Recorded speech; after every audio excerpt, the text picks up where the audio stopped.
All right, so here we are. This is going to be the last set of notes on chapter 19. Today we're going to focus on imperialism and imperial goals of the United States kind of during this time period. So, unlike the other stuff that we've had over the last few chapters and earlier in this chapter, the stuff here is kind of very specific to a short time frame in American history. Um, Roughly about 1897, 98 till about 1902. So we'll go ahead and jump right into it. So all over the world during this era, you have this period of imperialism. Okay, now imperialism by definition, and this is important, so write this down. Imperialism is when larger countries, right? When larger countries extend or impose their political, economic, and military power over weaker countries. When larger countries extend or impose their political, economic, and military control over weaker countries. Um, this was something that was part of like colonialism, which of course is how the European countries populated America. Um, by the 1800s, this ideology becomes an ideology of imperialism, where many European countries and now the United States is starting to look to other regions of the world to expand what we call their global sphere of influence. And that's an important term to understand as well, sphere of influence. And what that basically means is, you know, what where is your influence around the world? What parts of the world is your country influential in other areas in their politics and decision making and stuff like that? Countries with a larger sphere of influence are going to be more influential and powerful. At this time, the United States sphere of influence, this is in roughly 1897, 98, is roughly small. We have a sphere of influence that extends into Hawaii, and some of the areas in the Caribbean and South America, but that's about it. When other countries in Europe, like Germany, especially Great Britain and France, their sphere of influence really extends to places all over the world, like India, Australia, China, Southeast Asia, and into the Americas and Africa as well. Okay, so what imperialism to America is late in the century is basically a new manifest destiny. We still carry on to this idea that God intends for America to expand, to gain more territory, to become stronger and more influential. So all this really is kind of a new take on manifest destiny. We used manifest destiny earlier in the century to basically take all the lands that were adjacent to America that became the current United States, right? All those areas where the Oregon country or Texas or the lands we gained from Mexico after the Mexican War, that was manifest destiny. Okay, this new belief, is saying we have to extend it further, and this goes back to something we talked about in chapter 16, the frontier thesis and Frederick Jackson Turner. And if you remember the frontier thesis says that democracy will survive only as long as a nation basically can continue to expand westward. When the frontier disappears, when there's no new land to acquire and grow into, then democracy will cease to exist. In other words, it will implode into itself because it can't be extended anywhere further than where it is. And people will seek new ways of government. There won't be anywhere else to move to extend these democratic ideals to. So we use this belief because remember, Turner's thesis comes in the 1890s. Okay, I think it comes in 1890. And we use this belief kind of in the same way we use Darwinism to say, hey, why don't we take America to other places? And we start to try to extend our imperial influence to other regions of the world. Um, and it goes back again to this ideology of survival of the fittest, right? We believe in America that our system of government is the best system of government. Democracy is the best system of government. Therefore, it would be irresponsible for us not to extend that opportunity for American democracy to other places. Okay, that's the idea, right? And it's the same thing as the survival of the fittest mentality. We have the best government. You being the Philippines or Hawaii or some of these islands in the Caribbean or places in Central America, you should have our system of government because our system of government is the best, right? We're the fittest, we're the best. So we use these beliefs, right? We need to expand democracy. Particularly, we need to use our system to justify our expansion.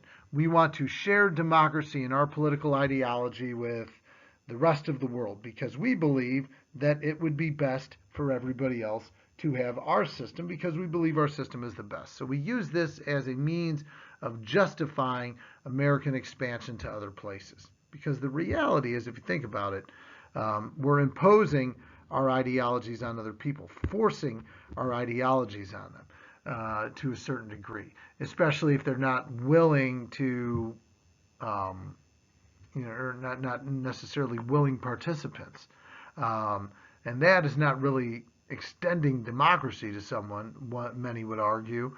It's restricting their freedom of choice. So two places we do this early are Hawaii and a place called the Samoan Islands, what we call American Samoa now. And basically we go in there and start to colonize. And we do the same processes, the same things happen in like Hawaii that happen to Native Americans here in America. We come into, the white man starts arriving in places like Hawaii or Samoa. They bring disease and illness, which spread around the island to kill off a lot of the population, but we have a foothold and an interest there. Particularly Hawaii, we're interested in sugarcane. So the sugarcane trade there and planting sugar and having another source of sugar away from the Caribbean, which had been largely controlled by Europe, is really good for us. So that's what we want there. Okay, so we kind of just talked about this, right? Hawaii had kind of been its own thing, not too different from what we would see from Native American tribes and groups like that. And whites arrive and their culture starts to change. It first becomes one of cooperation with the famous Hawaiian king, King Kamehameha. If you watch things that are in Hawaii, they always show his big statue outside their city hall office. If you watch Hawaii Five-0, that's the one that's out there. Americans arrive. It dwindles the native population, and by the late 1880s, the United States effectively has control over Hawaii. Of course, it wouldn't become a state until 1959. Okay, so we went over that as well. All right. So what we're going to move on to now and talk a little bit about is the Spanish-American War. A popular magazine from the era of like political cartoons and stuff like that was this Judge magazine. With a message, they would use very descriptive pictures like this one, meant to make people look at the Spanish as the bad guy, right? We see this Spanish brute, as it's called here, with blood on his hands, with the bloody dagger, standing over the American flag, and a gravesite talking about all the people from the USS Maine that were murdered by Spain. The whole objective of magazines like this is something called yellow journalism, which I'll talk about in a minute. You see that image, you're an American, you get very angry. And we use images like these to push us to a war over the concept of imperialism, as you can kind of see again in this image here, right? Uncle Sam promoting America expanding into new areas and imposing their influence and power. Okay, so the whole thing starts in Cuba. Cuba's always been kind of part of different talks in American history. If you think back to the Ostend Manifesto, where the southern states wanted to acquire Cuba to make it a slave state. Cuba is very close to the United States geographically, so it's always been important for us to make sure that Cuba really, if it ever falls out of Spanish hands, doesn't end up in the hands of another European power, because European power in Cuba, that close to the United States, only about 90 miles away, potentially poses a threat to the sovereignty of Americans. Okay, so what happens here? By this time, by 1898, that's a bad color. By 1898, the Spanish Empire is weakening, right? Spain had developed this great maritime or naval empire over hundreds of years and had been dominant in the Caribbean for a long time. But by the 1800s, the power of Spain is weakening significantly, and the United States sees this as an opportunity. Okay? When Cubans revolt against Spanish power, the United States seizes on this opportunity to kind of side with the Cubans, to offer them support in that respect. Okay? The problem is, how do we do this? This is 1898, but we still have an American population that's very weary from the Civil War. We don't want war necessarily at this point. So in order for America to convince its people that war against Spain is a good thing, you have to say things and do things to make people angry with Spain. And we do a couple things here. First is something called the Dupuy de Lome letter. Dupuy de Lome was a Spanish foreign minister who had basically in a letter said some bad things about President William McKinley, basically calling him weak, almost like a puppet president, and saying negative things about our president. The news gets a hold of this, newspapers and things like that, and they publish it. American people are outraged. You don't talk about our president that way. That's terrible. You can't say things like that.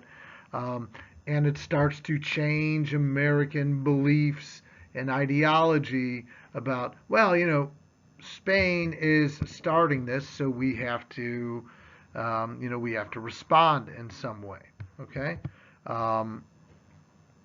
Further on from that, we have the USS Maine. Now, the USS Maine was a ship that was docked in Cuba, and there was an explosion on the ship, and 298 sailors on the ship were killed. Everybody on the ship was killed.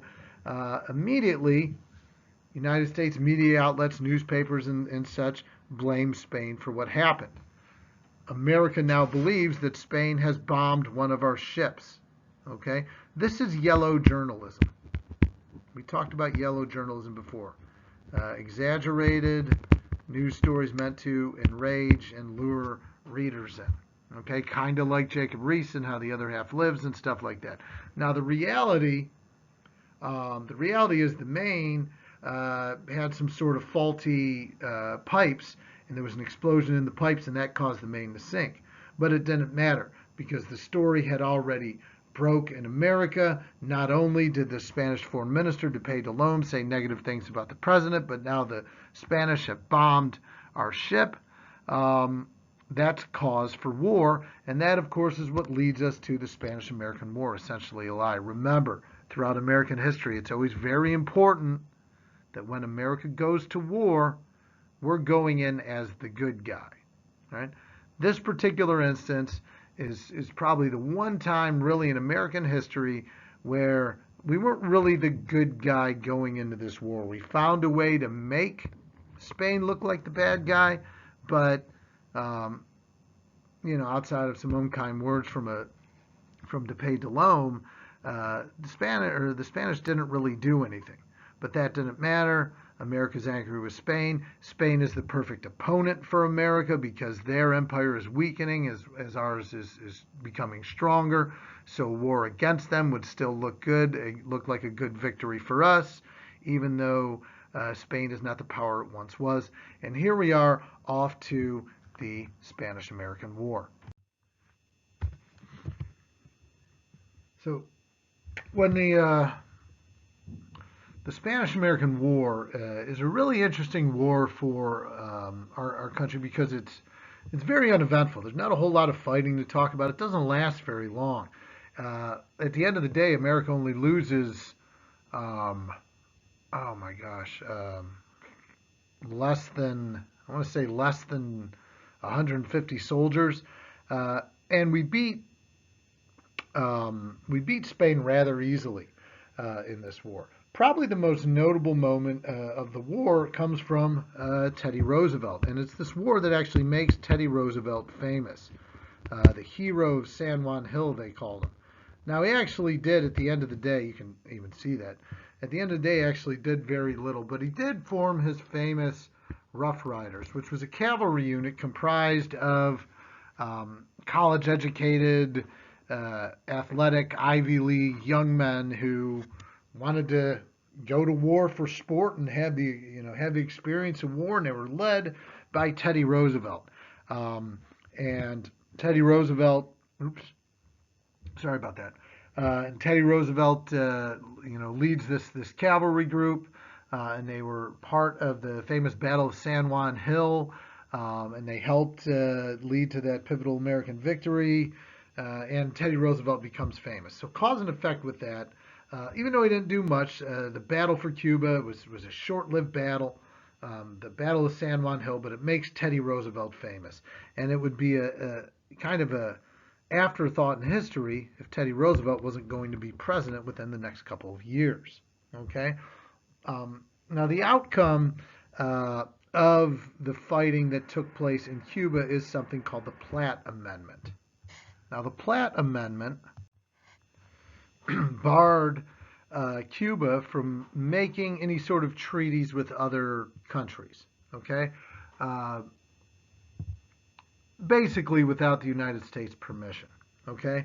This was our way of gaining control of Cuba, gaining imperial control of Cuba without actually taking it over. Cuba, after the war, becomes what we call a protectorate of the United States. And you can't even read that. I don't know why I'm writing it. A protectorate is basically a country whose affairs are partially governed or controlled by the United States.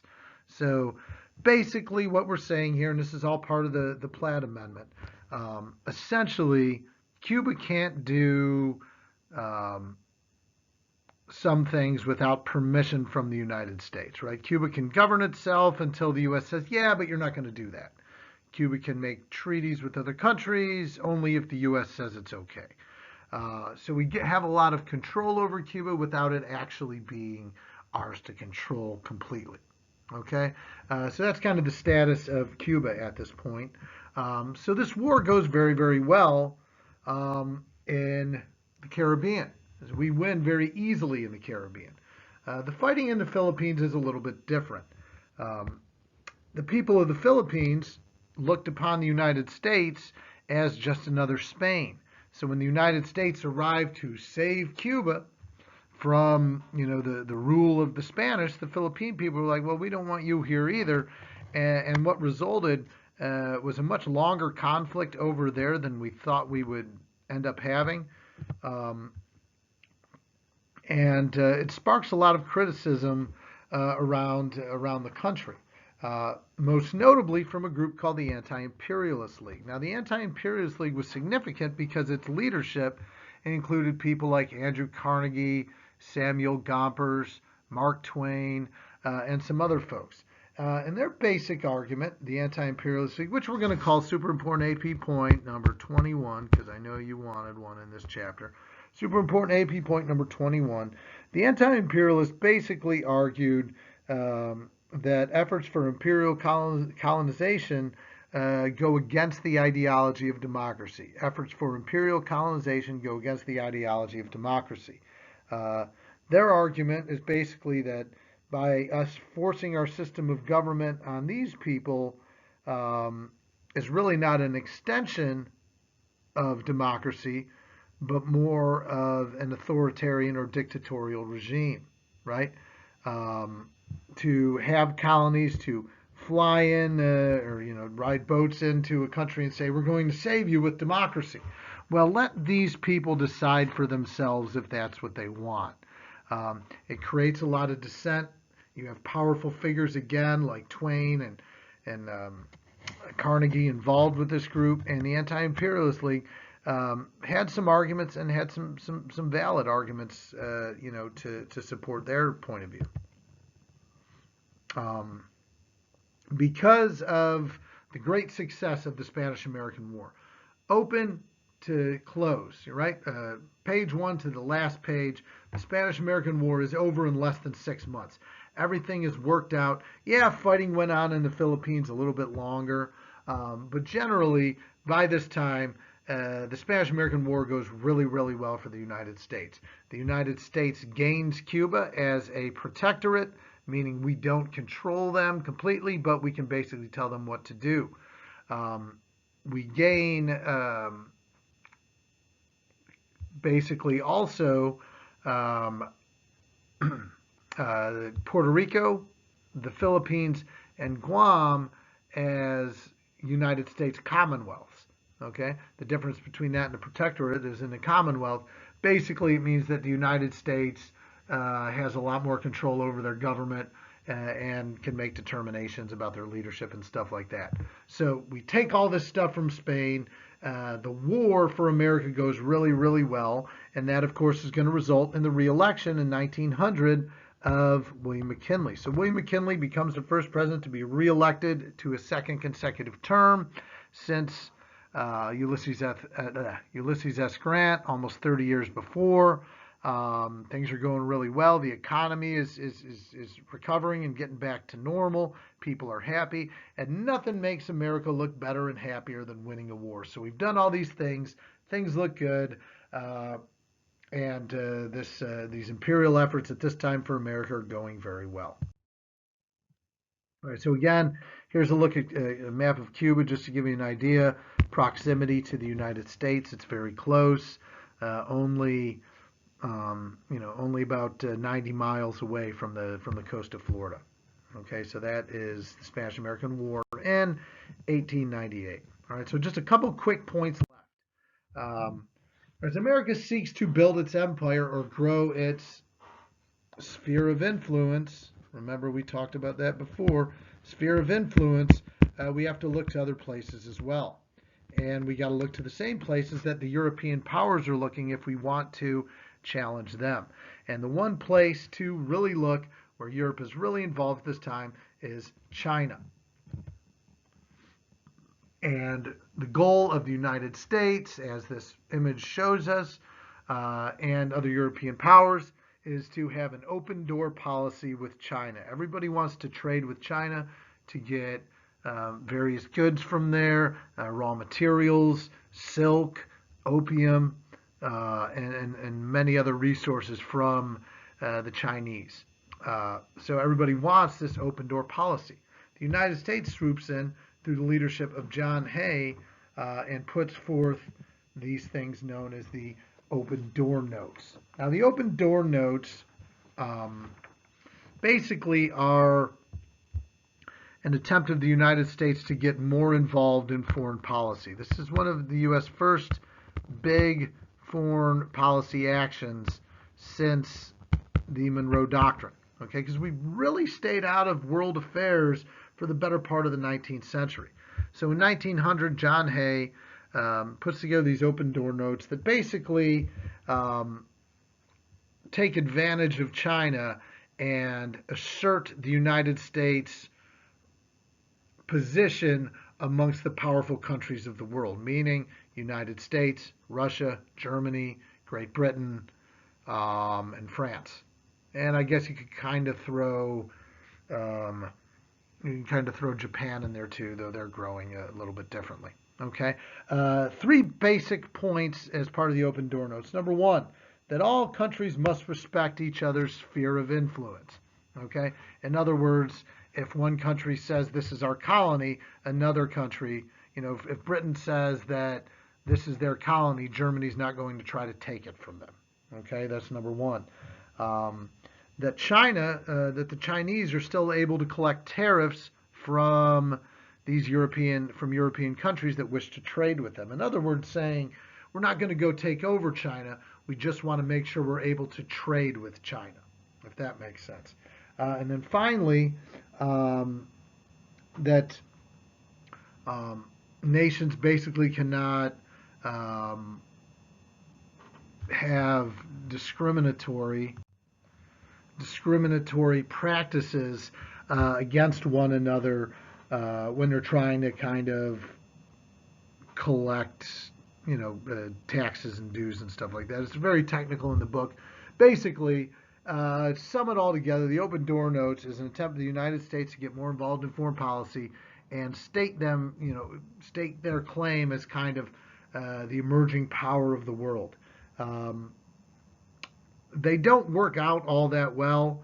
Um, the U.S. kind of gets a lukewarm reception from some of the other countries. Russia kind of blows it off completely, and the other European powers, France, Britain, Germany, and then Japan also, that are kind of involved with China, do look at it as kind of a, you know, what are you trying to do here? You're not the boss of me.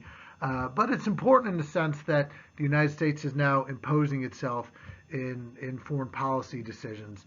And heading now into the 20th century, the U.S. is going to be a bigger player on the world stage. Now, ultimately, what results from all these countries' interference in China is the Boxer Rebellion, which is something we learned about freshman year. Uh, that basically was the culmination of tension between Western powers, meaning European and the United States, trying to impose their rule in a very different Eastern-based Chinese society. And I told you the story about, the opium-addicted guys that, thought they could deflect bullets and stuff like that. But the real importance, the real point here is when West meets East, so to speak, or different cultures meet up in a way, there's going to be conflict and clashing, and it's not going to turn out great at the end of the day for either side. And that's what the lesson of the Boxer Rebellion. So that is it for this. Again, went a little bit long, but that's what I do. So we'll have the packet and quiz then next, and we'll see you in chapter 20.